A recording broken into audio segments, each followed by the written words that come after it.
strong responses pouring in for the president's pick for Supreme Court Judicial Watch President Tom Fitton, issuing a statement that reads in part, "This nomination is a great victory for constitutional government and a blow to politicized decision-making on the Supreme Court.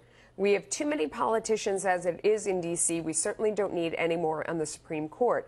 Tom Fitton joins me now. Do you think he was the best pick on that list in terms of limiting lawmaking to people who are voted into office to actually being lawmakers?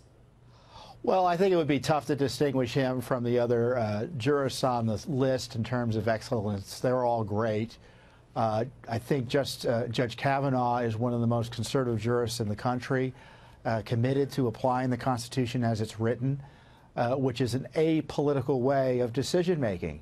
I think you've got too many judges, not only on the Supreme Court, but nationally, who want to impose their will. They have good ideas, and they disagree with policies and laws and decisions and substitute their will for applying the rule of law. And this is not something Judge Kavanaugh is willing to do. And both conservatives and liberals can trust that he's going to call them as he sees them, as opposed to put his thumb on the scales to vindicate personal policy preferences, which is the worst thing a judge could be doing.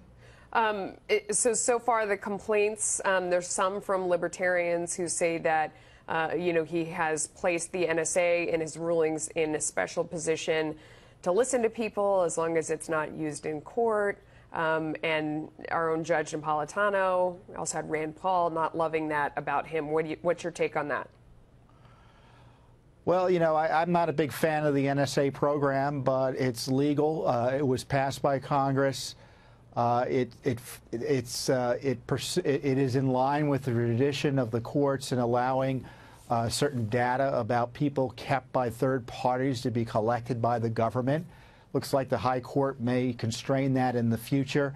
But Judge Kavanaugh is constrained by court precedent, and we don't want judicial activists who are either conservative or liberal overturning massive government programs because they find them distasteful.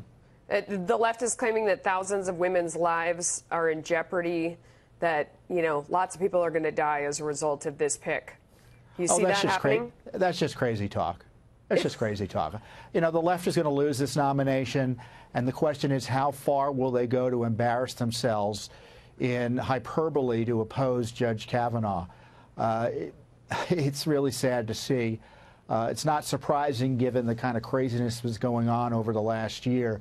But the left was going to oppose vociferously anyone appointed by or nominated by President Trump.